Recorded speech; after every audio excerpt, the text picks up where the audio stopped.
Mahuva bypass પાસે આવેલી હનુમંત હોસ્પિટલમાં જવા માટે રસ્તો બંધ કરતા દર્દીઓને પડતી મુશ્કેલીઓ. Bhavnagar Somnath national highway road શહેરના બાયપાસ નીકળતો રોડ બનાવવામાં બેદરકારી.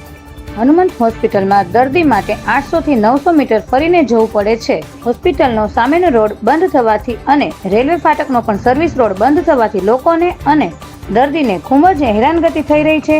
લોકો તેમના જીવ જોખમમાં મૂકી રોડ ફૂટપાથથી ઠેકી રહ્યા છે. જ્યારે દર્દીઓને ઇમરજન્સી અથવા તો એમ્બ્યુલન્સ, ઓટો રિક્ષા તેમજ ટુ વ્હીલર, બાઇકમાં દર્દીઓ આવતા હોય તો તેમને પણ 1 કિલોમીટર જેટલું ફરીને હોસ્પિટલમાં આવવું પડે છે. ઇમરજન્સી દર્દી અને સિનિયર સિટીઝન દર્દીઓને આ હેરાનગતિનો સામનો ના કરવો પડે તે માટે હોસ્પિટલની સામે રસ્તો કાઢી આપવા હાઈવે ઓથોરિટીને અપીલ. અહેવાલ ચિરાગ ચોટલિયા.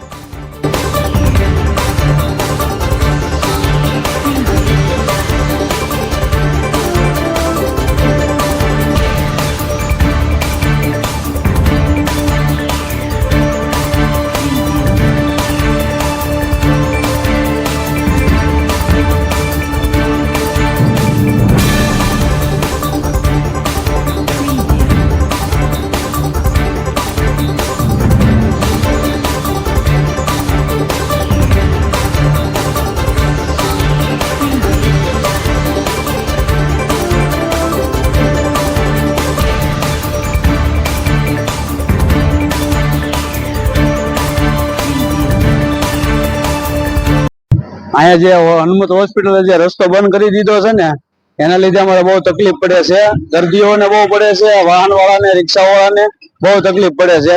જેથી કરીને દર્દીઓને હાલીને આવવું બહુ પડે છે અને આગળ જે હાઈવે નો પુલ છે ને, જે ટીમી હનુમાન વાળો પુલ, ત્યાંથી બહુ ફરીને આવવું પડે છે. જેથી કરીને દર્દીઓને બહુ તકલીફ પડે અથવા જવું પડે છે રેલવે ફાટક પાસે જવું પડે છે. રસ્તો શરૂ તો જયારે બહુ બધાને સારું હતું અને અત્યારે રસ્તો બંધ થઈ ગયો એના લીધે બહુ બધાને તકલીફ પડે છે. જેથી કરીને દર્દીઓને તો બહુ ખાસ કરીને સામે કાંઠેથી હાલીને જવું પડે, આવવું પડે છે આ બાજુ હોસ્પિટલ માટે. એના માટે રસ્તો કદાચ ખુલ્લો હોય તો સારું પડે દર્દીને.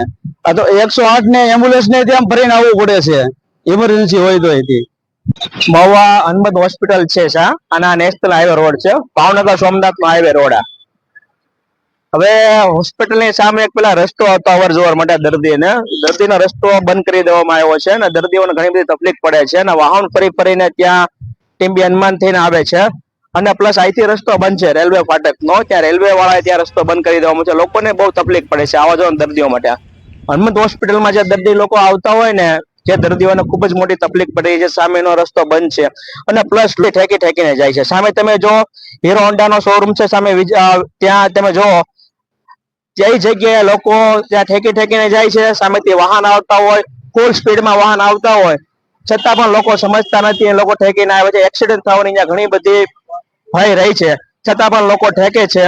અને સામે હોસ્પિટલ છે. હોસ્પિટલ આવવા જવા માટે તમે દર્દીઓને કોઈ પણ ઠેકાણે કઈ સર્વિસ રોડ, આ તમે સર્વિસ રોડ જોવો છો, આ સર્વિસ રોડ નથી, આ નેશનલ હાઈવે છે તો જોડાઈ ગયેલો છે. પ્લસ નેશનલ હાઈવે હોય ત્યાં સર્વિસ રોડ એક મહત્વની ભૂમિકા હોય છે. તમારું ગામ ચાલુ થતું હોય, શહેરીકરણ ચાલુ થતું હોય ત્યારે એક સર્વિસ રોડ હોય છે.